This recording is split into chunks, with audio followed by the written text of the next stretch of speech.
राधे कृष्णा। जय बोलो राधा रानी की जय।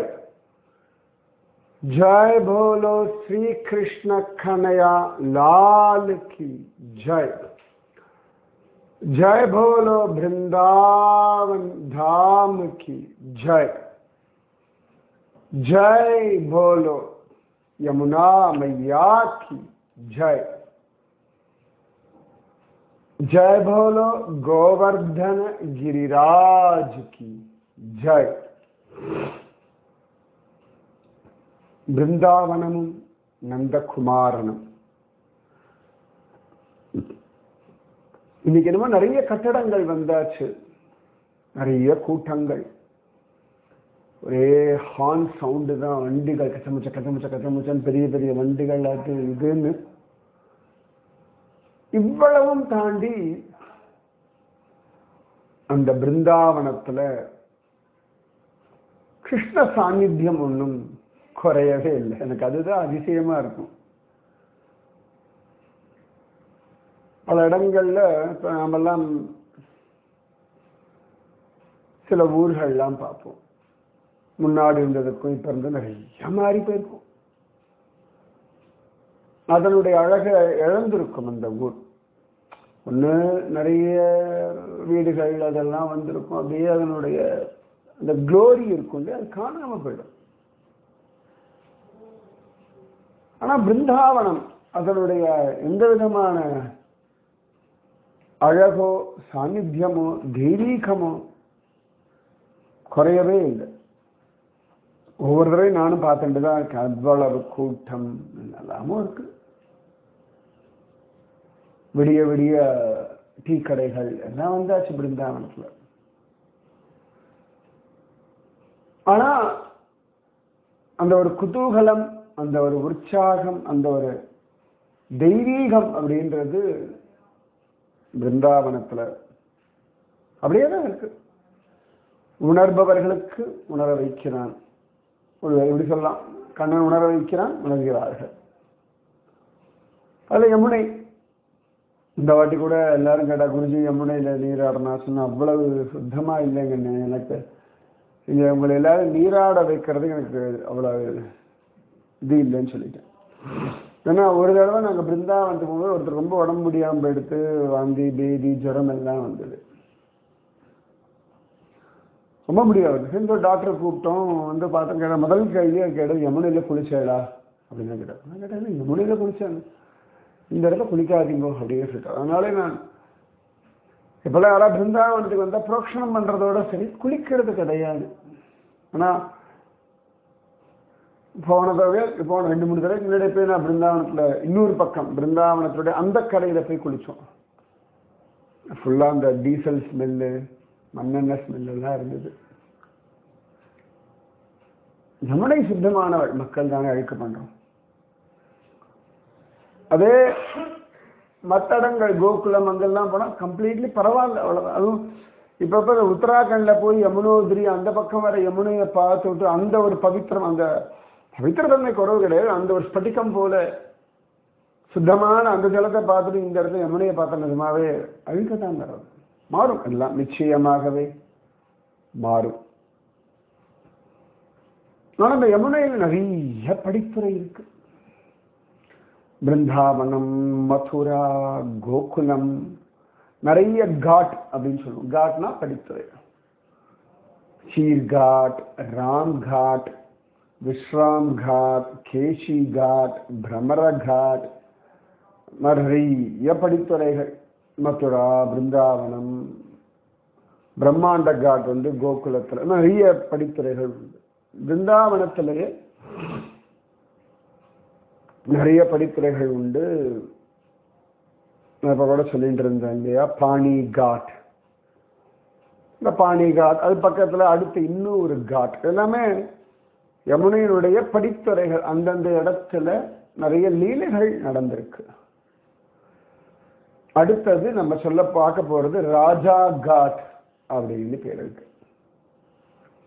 அழகான ஒரு லீலை. ஒரு சந்தர்ப்பத்துல கோபிகைகள்லாம் தயிர், பால், மோர், வெண்ணெய், நெய் இவைகளை விற்பதற்காக பல ஊர்கள் பல கிராமங்கள் மாறி மாறி போவார்கள். இதுல என்னன்னா ராதாராணியும் தயிர் பாலும் மோர் வெண்ணெய் நெய்யெல்லாம் விற்க போவா. அதாவது அவளுக்கு என்ன ராஜாத்தி அப்படின்னு ராஜாத்தியா இருந்தாலும் இந்த வேலைகள் பண்ணித்தான் ஆகணும். அப்புறமா கண்ணன் ராஜா வீட்டு கண்ணுக்குட்டி தானே. ராஜா வீட்டு கண்ணுக்குட்டியா இருந்தாலும் கண்ணனும் மாடுகள் மேய்ச்சத்தான் ஆகணும். ஸோ சொபிஸ்டிகேட்டட் லைஃப் அப்படின்றது உங்க சரீரம் ஆரோக்கியமா இருந்து உங்க வேலைகளை நீங்க பண்ணிட்டு சௌகரியங்களோட வாழறது. இன்னைக்கு காலகட்டத்தில் என்ன ஆயிடுச்சுன்னா சௌகரியங்கள் கூட கூட நம்முடைய வேலைகளை குறைச்சிருக்கோம். உடலுக்கான வேலைகள் பண்ணணும், உலகத்தோட பழகணும். அது உலகத்தினுடைய அனாவசியமான நெகட்டிவ் விஷயங்கள்ல இருந்து ஒதுங்கணுமே ஒழிய உலகத்திலிருந்து ஒதுங்க வேண்டிய அவசியம் கிடையாது. அதனால ஞாபகம் நாங்கள் அத்ரி அனசூயா அந்த ட்ரெக்கிங் போயிருந்தோம். 2 தடவை போயிருக்கேன். மகாரக்கு நிஜமாவே ஜாலியா இருந்தது. அந்த ட்ரெக்கிங்ல நாங்கள் வந்து மேலே அனசூயாவுடைய அந்த இடம் தாண்டி அத்ரி மகரிஷியுடைய தபஸ் பண்ற அந்த குகைக்கு போனோம். அப்ப அங்க ஒரு சாது, யார்கிட்ட அவர் பேசுறதில்லை, என்னை பார்த்தார். அப்ப அவருக்கு இந்த மாதிரி அந்த ஊருக்காரர்களுக்கு அவரை பழக்கம் இருக்கு. அவர் எல்லாத்தையும் விட்டுட்டு ஒதுங்கி வந்திருக்காரு. ஆனால் இந்த ஊர் ஜனங்களோட ஒரு பழக்கம் இருக்கு அவருக்கு. அப்போ அவர் வந்து ஒரு சோலார் பேனல் மாதிரி வச்சிருக்காரு. அதுதான் லைட்டிங்க்கெல்லாம் அங்கே எங்கே ஒயரிங்லாம் கிடையாது. அவர் இங்கே காட்டுக்குள்ள இருக்கார். அப்புறம் அது ஒரு யூபிஎஸ் பேட்டரி மாதிரி. அப்போ ஒரு ஒயர் வேணும் எனக்கு வாங்கி எனக்கு அனுப்புங்க, நீ கீழே போகிற இல்லையா. அவர் எழுதி தான் காமிச்சார் என்கிட்ட. எழுதி கொடுத்து நீ போய் இதை கீழே அந்த அது என் கூட அந்த கைடு கிட்ட தான் கொடுத்தாரு. அப்போ நான் சொன்னேன், மகராஜ் நாங்கள் இது பண்ணுறோம் அப்படின்னு. அவர் பைசா கொடுத்து நான் சொன்னேன், வேண்டாம் எங்களுக்கு ஒரு கைங்கரியமாக இருக்கட்டும் அப்படின்னு. அப்புறம் நான் கீழே போகணும். நான் கீழே இறங்கிட்டு அப்புறம் அந்த கடையை தேடிட்டு போய் இந்த கடைக்காரங்க சொன்னோம், இந்த மாதிரி மகராஜ் இந்த மாதிரி ஒயர் வேணும்னு சொன்னார் அப்படின்னு. நான் சொன்னேன், பைசா நான் கொடுத்துட்றேன், நீ கொண்டு போய் கொடுத்துருங்கோ அப்படின்னு. நான் சொன்னேன், நிச்சயமா. நான் சொன்னேன், மறந்துடக்கூடாது மகராஜ், கவலைப்படாதீங்கோ, மகராஜ் எல்லாருக்குமே தெரியும், நான் வந்து ஒயர் நாளைக்கோ 2 நாளில் கொண்டு போய் கொடுத்துருவேன் அப்படின்னு. அப்போ எங்கேயோ எல்லாத்தையும் விட்டுட்டு அவர் குடும்பம், மனைவி, குழந்தை தெரியல, கல்யாணமானவராக இருக்கிற சில பேர் சிங்கப்பூரில் வந்து டாக்டர்ஸ் அப்படின்னு சொல்லுவாங்க. கூட கேட்டேன் அவர்கிட்ட, நீங்கள் டாக்டர்னு அப்படிதான் ஊரில் சொல்லிக்கிறா அப்படிங்கிறத. டாக்டராக இல்லைன்னு அவராக வழியே தெரியாது. ஊருக்காராக சொல்கிறான், அவ்வளோதான். சிங்கப்பூரில் இருந்தாலும் சொல்லுவாள். ஆனால் அவரும் மக்களோட பழகிட்டு தான் இருந்தார். ஒரு எல்லைக்கு மேலே ஈஷிண்டு வெட்டி கதைகள் பேசிண்டு ஊர் வந்து பேசிண்டு அப்படி இல்லை.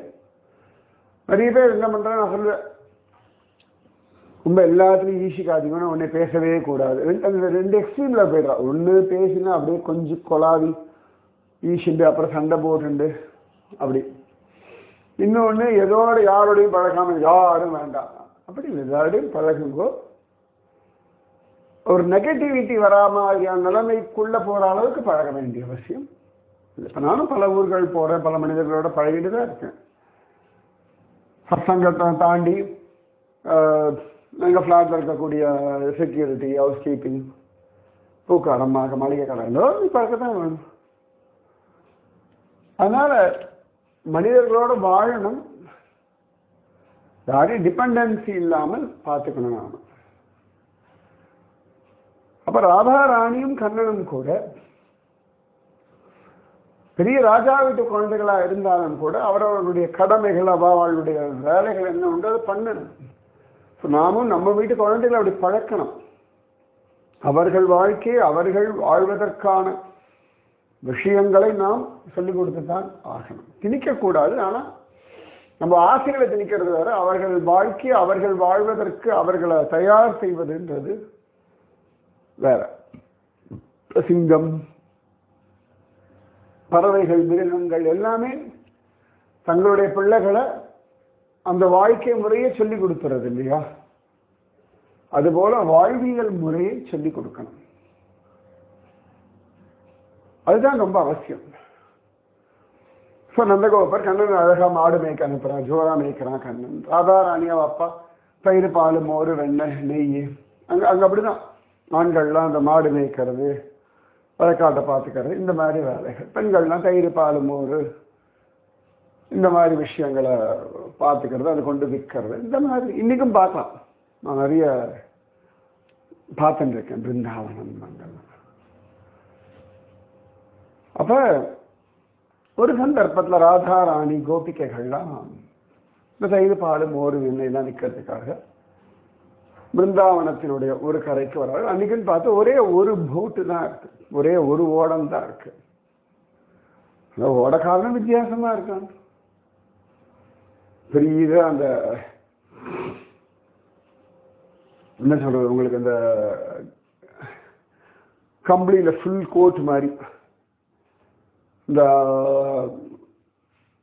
சாக்கு பயிர்க்கும் இல்லையா, அரிசி மூட்டை அந்த மாதிரி துணியில ஃபுல் லென்த்து உடம்பெல்லாம் மறைச்சுண்டு ஒரு திக்கா போட்டுருக்கான். ஒரு விதத்தில் சொன்னா இந்த ஷேக் அராபெவால்லாம் போட்டுப்பாங்க இல்லையா ஃபுல் லென்த்துக்கு ஒயிட் கலர்ல, அந்த மாதிரி ஒரு திக்கான ஒரு உள்ளன் கிளாத் மாதிரி போட்டுண்டு தலையில நம்ம பெரிய முண்டாசெல்லாம் கட்டிண்டு முகத்தெல்லாம் குளிர் மழை இதுக்கேற்ற மாதிரி உட்காந்துட்டு இருக்கான்.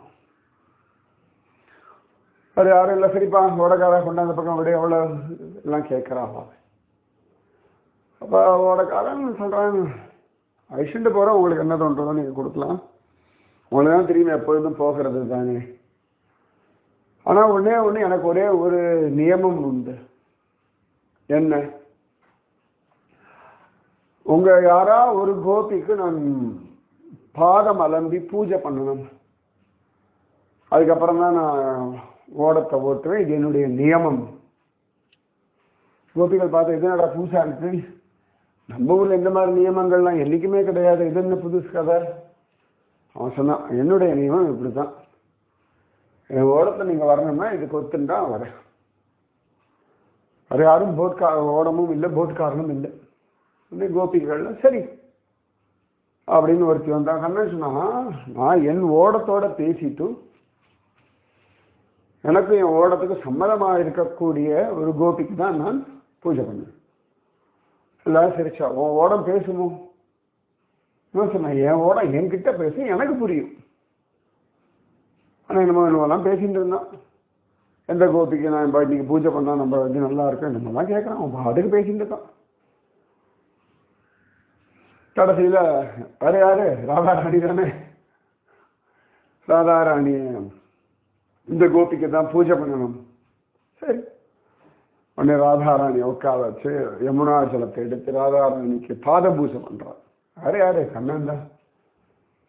பாத பூஜை எல்லாம் பண்ணி அந்த ஜலத்தை எடுத்து ஓடத்துக்கெல்லாம் தெளிச்சு தன் தலையிலையும் புரோக்ஷணம் பண்ணிட்டு அதுக்கப்புறமா எல்லாரையும் ஓடத்துல ஏற சொல்லிட்டு அதுக்கப்புறம் இவனும் ஓடத்துல ஏறி அப்படி ஓடத்தை ஓட்டுறாங்க. கொஞ்ச தூரம் போனா எனக்கு டயர்டா இருக்கும், ஓடம் ஓட்ட முடியல. கோபிகள் கத்துறா, என்னடா நினைச்சுருக்கா, அந்த பக்கத்தில் கொண்டு போய் சரி இவன் ரொம்ப பசிக்கிறது, நீங்கள் தான் ஏதோ தயிர், பால், மோர், வெண்ணெய், நெய்யெல்லாம் எடுத்துட்டு போகிறதில்ல, அதனால குடும்பம் சாப்பிட்றதுக்கு பசிக்கிறது, தெம்பானதானே ஓட முடியும், உங்களை திரும்பி அந்த பக்கம் கொண்டு வரணும்னா கூட எனக்கு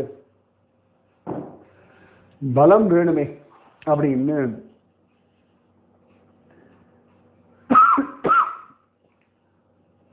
பாவமா இருமிண்டெல்லாம் பேசினான்.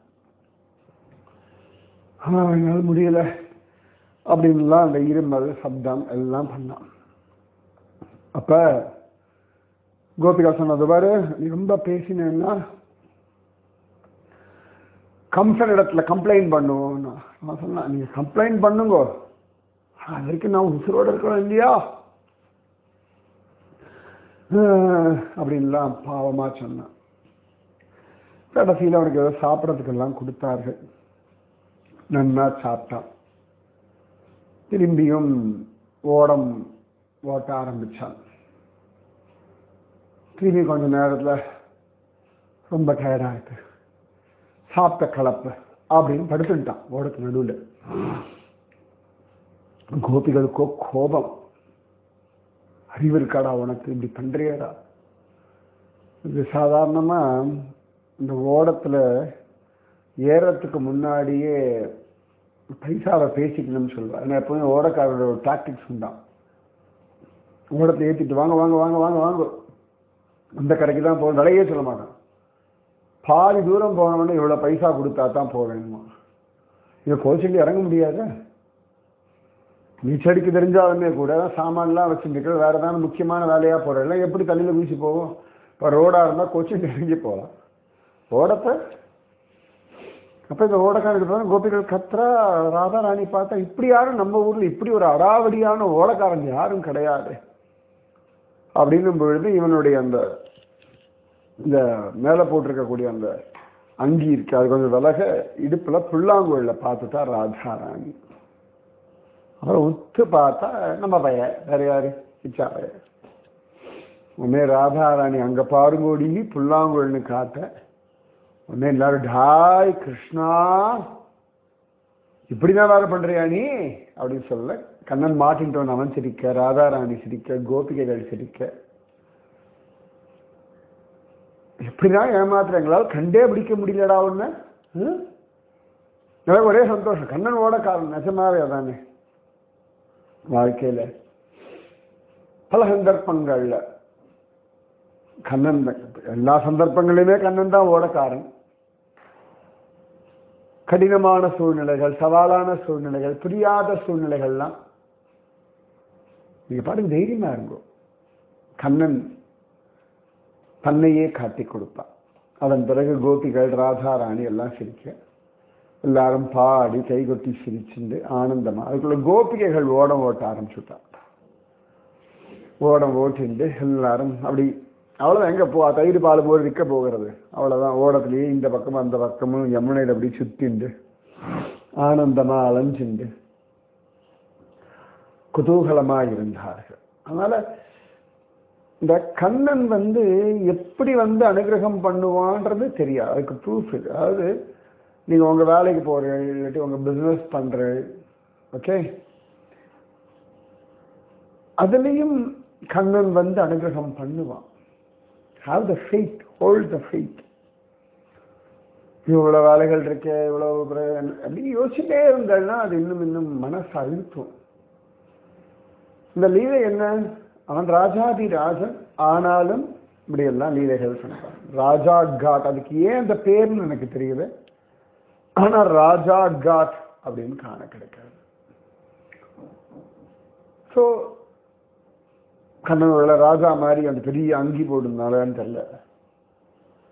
கடமைகளை பண்ணுங்கோ, எல்லாத்துலேயுமே ஒரு ஆனந்தம் இருக்கு. நிறைய பேர் நான் பார்க்குறேன் சீரியஸாக இருக்கும் லைஃப். அந்த சீரியஸ்னஸ் தாண்டி கொஞ்சம் வெளில வந்துட்டோம்னா ரொம்ப சுகமா, அந்த சீரியஸ்னஸ் தாண்டி தான் லைஃப் இருக்கு. லைஃப்ல சின்சியரா இருக்கணும். சீரியஸா இருக்க வேண்டிய அவசியமே இல்லை. நடைமுறைகள், நடக்கிற விஷயங்கள் என்ன வேணா இருக்கட்டும், கொஞ்சம் ஜாலியா வேடிக்கை பாருங்க, ஜாலியா வாழ்க்கையை எடுத்துட்டு போங்க, ஜாலியா வாழ்க்கையை ஏற்றுக்கொள்ளுங்கள். கண்ணுடைய அனுகிரகம் கொட்டி கிடக்க. இந்த மாதிரி கண்ணன் வந்துட்டான்னா அவ்வளவு நல்லா இருக்கும். அவனே அவனை காட்டி கொடுக்கான்றது எவ்வளவு சுகம். இன்னைக்கு நிறைய ரீல்ஸ் எல்லாம் போடுறாள். சர்ப்ரைஸ் விசிட் டு அம்மாஸ் வீடு, சர்ப்ரைஸ் விசிட் டு அக்கா, மூலம் போடுற ஃபாரினர் 10 ரீல்ஸ் சொல்லாம கொள்ளாம ஒரு வீடியோ எடுத்து போடுவேன். சர்ப்ரைஸ் கிருஷ்ணாவும் ப்ளசன்ட் சர்ப்ரைஸ் கொடுத்துட்டு தான் இருக்கான். அப்ப நான் அப்படிதான் பார்க்கிறேன்ப்பா. வேலைக்கு போகும்பொழுதோ எதுக்கு பண்ணாலும் அங்கேயும் கண்ணன் வருகிறான், நமக்கான ஒத்தாசைகளை செய்கிறான், லீலைகள் செய்கிறான், அனுகிரகம் செய்கிறான். இந்த பழைய மீரா படத்துல ஒரு பாட்டு உண்டு, லீலைகள் செய்வானே அப்படின்னு பாட்டு உண்டு கண்ணன். அந்த லீலைகளை அனுபவிச்சுண்டு ஒவ்வொரு நாளையும் குதூகலமா உற்சாகமா என்ஜாய் பண்ணும். ரைட்டா? பார்த்தாலும் சிடிச்சிட்டு கடுக்கடு ஊருன்னு இருக்காதீங்க, ஜாலியா இருக்கும். ஸோ ராஜா காட், ராதே கிருஷ்ணா, ராதே கிருஷ்ணா கிருஷ்ணா ராதே, ராதே கிருஷ்ணா கிருஷ்ணா ராதே, ராதே கிருஷ்ணா கிருஷ்ணா ராதே, ராதே கிருஷ்ணா கிருஷ்ணா ராதே. जय बोलो राधा रानी की जय, जय बोलो श्री कृष्ण कन्हैया लाल की जय, जय बोलो वृंदावन धाम की जय, जय बोलो यमुना मैया की जय, जय बोलो गोवर्धन गिरिराज की जय. राधे कृष्ण.